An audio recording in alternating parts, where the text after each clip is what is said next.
আপনি রেলের জমি অসাধু কিছু ব্যবসা আছে, মানুষ তারা ব্যবসা করতেছে মাটির জন্য। কারণ এই জায়গায় একটা খনন করে রেল লাইনটা ভবিষ্যতে এটা যখন দাঁড় যাবে বর্ষা মাসের দিনে, কিন্তু একটা নদীর মতো চুট হয়, চুটের কারণে রেল লাইনটা ধৈসা বলে রেল লাইনে বড় ধরনের একটা ক্ষতি হবে। অন সমস্যা মানে আমাকে চোখ বইরে গেছে গা। এই যে গাথা করছে হুনি অফিসার গোটে দিয়া মাঝে মাঝে আটকায়, মাঝে মাঝে ছেড়ে দেয়। রেলের মাটি ওই যার পড়ছে খেয়াল ও বেচছে, আবার রেলালারা বাধা দিছে, ওই আবার ঠেয়া দিছে, নয়ে গেছে গা। সমস্যা আমাকে ওই যে জমিন বইরে গেছে গা, ইরি খেত বইরে গেছে গা। বংশাই নদী এটা বেকুদা বান্ধ হয়েছে, এটা মাটির গাড়িও যায়, মানুষও যায়, ক্ষতি তো হইতে পারে। এখন বাদি না হইলে তো আর কি করা নাই, তারা যদি বাদি হইতো এই যে হয়তো বন্ধ হইতো।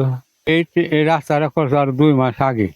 এই 2 মাস আগে এই রাস্তাটা করছে কইরা, তারপর যে এক শ্রেণীর লোক তারা ব্যবসা করে, তাকে বাধা দিলে তারা নানান রোগের কথা কয়।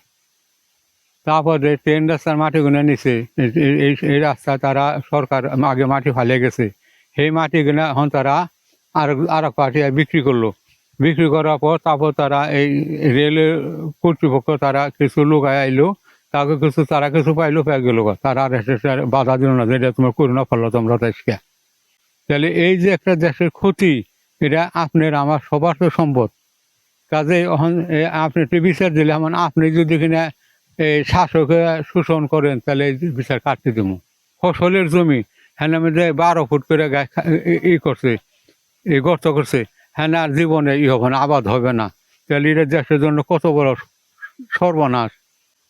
রেল লাইনে মাটি কাটতেছে, ওটা ক্ষতিটা স্বাভাবিক। আর রাস্তায় অনেক ধুলা, আসতে অনেক কষ্ট হয়, এগুলা ধুলাবাল নাকে মুখে যায়, যেটা আমাদের ফুসফুসের ক্ষতি করে। নদী বাদ দিচ্ছে, নদীর পানি যাইতে পারে না, এটা মাটির ক্ষতি হইতেছে, নদীর ক্ষতি হইতেছে, পরিবেশের ক্ষতি হইতেছে।